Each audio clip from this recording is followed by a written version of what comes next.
안녕하세요. 김태일입니다. 저는 그동안 한 22년 정도 대한민국에서 직장 생활을 했습니다. 그리고 수많은 리더를 만날 수 있었는데요. 그리고 그들의 흥망성쇠를 옆에서 지켜봤습니다. 그리고 업무 특성상 제가 교육 업무를 하다 보니까 고인이 되신 이어령 교수님부터 수많은 리더를 만날 수 있었습니다. 그리고 리더십 관련 분야 연구를 하면서 제가 내린 결론을 한 줄로 요약하면 다음과 같습니다. 수신제가 치국평천하. 몸을 닦고 집을 안정시킨 후에 나라를 다스리며 천하를 평정한다는 뜻입니다. 이는 다들 잘 아시겠지만 유교에서 강조하는 바른 선비의 길입니다. 먼저 자신의 몸을 바르게 한 후에 그리고 가정을 돌아보고 그 후에는 나라를 다스리며 마지막에는 천하를 경영해야 한다는 의미입니다. 아무리 명석한 리더라도 자신의 몸을 바르게 하지 않고 그리고 가정과 직원을 돌보지 않는 리더는 오래가지 못했습니다. 기본적으로 태도가 바르게 된 후에 바른 리더십이 발현되는 이치입니다. 모든 시작과 끝은 자신으로부터 시작합니다. 나의 성장이 곧 조직의 성장을 의미하기 때문입니다. 리더는 다른 사람이 아니라 어제의 나와 경쟁하는 사람입니다. 현재 각 조직에서 일어나고 있는 다양한 현상을 같이 고민해보고 함께 해결책을 찾아보는 의미 있는 시간이 되었으면 더할 나위 없이 좋을 것 같습니다. 결국 우리 모두는 죽는다. 하지만 보통의 사람들은 나의 죽음 직전이 되기 전까지는 이를 무시하거나 모른 척하는 경향이 있습니다. 어찌 보면 우리는 중국의 진시황처럼 부지불식간에 불멸에 대한 믿음이 있는 것처럼 보이기도 합니다. 이웃과 등지고 살았던 우리 구두쇠 스크루지 노인이 자기 생각을 바꾼 것도 유령이 보여준 자신의 사망 소식 때문이었습니다. 과거 로마 시절에 개선 장군이 시가 행진을 할 때 죽음을 기억하라 라는 뜻의 메멘토 모리를 외치게 했습니다. 오늘은 개선 장군이지만 당신도 언젠가 죽을 것이니 겸손해지라는 의미였습니다. 인간에게는 확실한 것 3가지, 불확실한 것 3가지가 있다고 합니다. 확실한 것은 누구나 죽는다. 언젠가 죽는다. 죽을 때 아무것도 가져갈 수 없다. 그리고 불확실한 것은 언제 죽을지 모른다. 누가 먼저 죽을지 모른다. 어떻게 죽을지 모른다. 이렇게 3가지가 있습니다.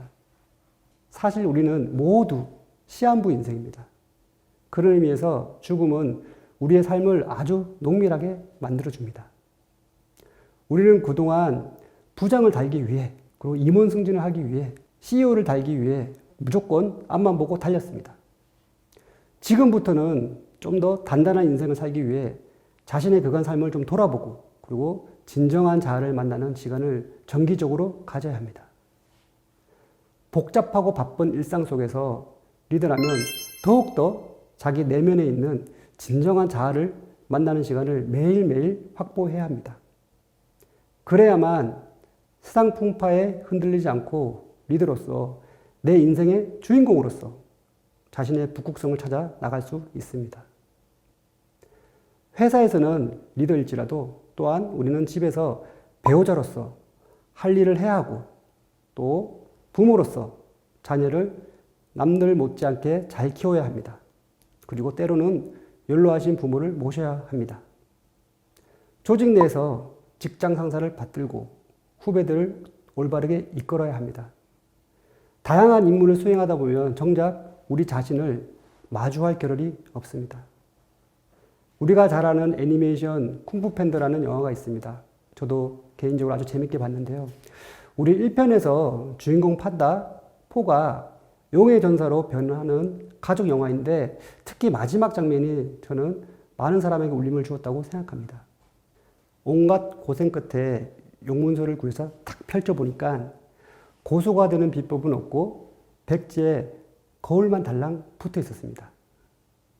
또한 주인공은 용문서를 빼앗으려는 악당 타이렁에게 이렇게 말합니다. 세상에 특별한 비법은 존재하지 않아. 오직 내가 있을 뿐이야. 집에 돌아온 주인공에게 국수 명장 아버지도 비슷한 말을 합니다. 너에게 말해줄 게 있는데 실은 국물의 비법은 따로 없다는 거야. 용문서의 비전과 국물 비법은 똑같이 처음부터 없었던 것입니다. 자기다움이 용의 전사와 국수장인의 비결이었습니다. 리더십도 이와 맥락을 같이 합니다. 한 번에 반짝 효과를 보는 로또 같은 리더십은 존재하지 않습니다. 가장 중요한 것은 기본이 쌓인 자기다움, 그리고 자기 내면의 소리에 충실한 것이 비결입니다. 리더십의 시작은 대단한 비법을 위해 창문 밖을 기웃거리기보다 거울 속의 내 모습을 성찰하고 수양함으로써 진짜 나의 모습을 찾는 것에서부터 발원하기 때문입니다. 직장인으로서 우리는 아침에 출근해서 밀린 메일을 처리하고 결제하고 회의를 하다 보면 일과의 대부분이 지나갑니다. 조금은 번아웃된 상태로 집에 와서 다시 내일 일할 에너지를 충전합니다. 마치 자신의 핸드폰을 충전 케이블에 꽂아 놓듯이 그런 상태가 유지됩니다. 주말이 되면 지친 몸을 위해 부족한 잠을 자거나 TV나 유튜브 등을 통해 리프레시합니다. 일반 직장인이라면 흔히 겪는 일상입니다. 과거에는 그런 식으로 살았더라도 리더라면 뭔가 좀 달라져야 된다고 생각합니다. 우리가 잘 아는 이어령 전 교수님은 최고 경영자를 가리켜 비즈니스맨보다는 기업가라는 말이 더 적합하다라고 말씀하셨습니다. 여기서 기란 한자로 사람이 멈춰서서 성찰하는 의미가 있지만 비즈니스맨은 말 그대로 비지 한 면만 부각했기 때문입니다. 성공하는 사람들의 7가지 습관으로 유명한 저자 스티븐 코비 박사도 8번째 습관으로 내면의 소리를 들어라를 꼽았습니다.